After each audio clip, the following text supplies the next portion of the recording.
Usually,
anymore. No. But the good thing is, my point is, there are a lot of innovative classifical softwares that will happen. For example, you can see a non-specific na software na gamiton. And hindi naman may mention na lang, no? Not all of you sa analysis software na pwede gamiton. Meaning to say, you don't need to draw this. You can just create it on your own using a certain software. Using the point.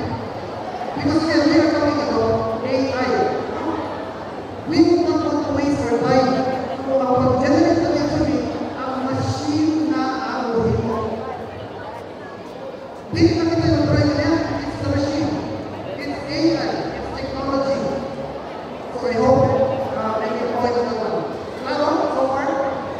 So it's an application of artificial intelligence where we will be able to produce higher ones like this without necessarily us throwing it. Usually sa physics, ikaw may mahilo sa box. No? Ikaw mo na i-throw. Kami, produce na. You just open the software, right? Where you go, upload sa image, copy, i-right-click na mo, i-paste, and then you can have it. Pwede na maraming dito. Alright, so, saan na to? Dapat na, basta na ako.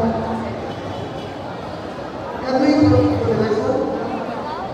Kung nakinig siya, that is AI, or Artificial Intelligence, and Machine Learning. Using purpose ito is to produce a model. Kung sa example sa model, napapaglapan ginagawa, model siya.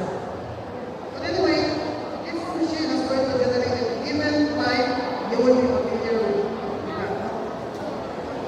This is just an example of a produced model. Hindi na lang ko sa ulit. Actually, study na ang ikanap ang machine learning. Kung ako nakita sa screenshot, hindi na lang na. That other one is more complicated model. Now, we will take it on the next one. So, ito ha, is what we call as virtual reality or augmented reality. What is this? These are two technologies that are changing why we use screens, creating and exhibiting interactive experiences.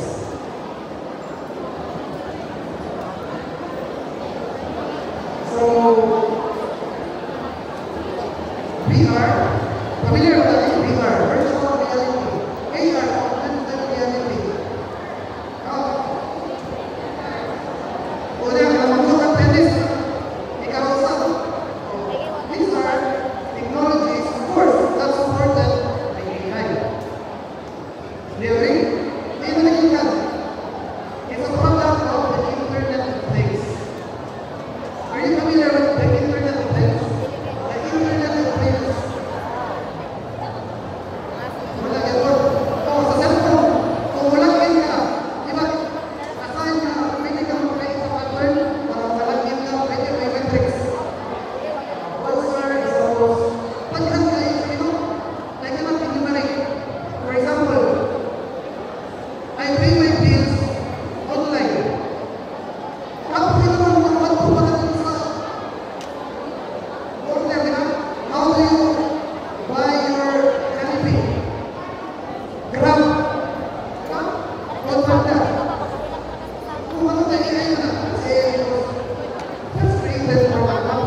same technology, but many differences within terms of functionalities.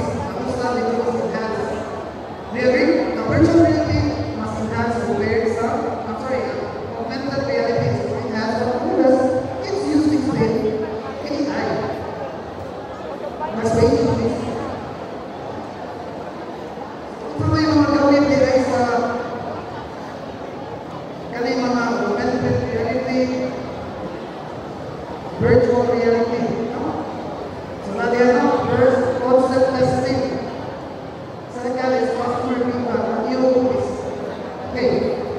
I would like to highlight the third paragraph. Okay. Kanila i-highlight para at least mabiling na. So what are the functions or uses of virtual reality or augmented reality is for market analysis.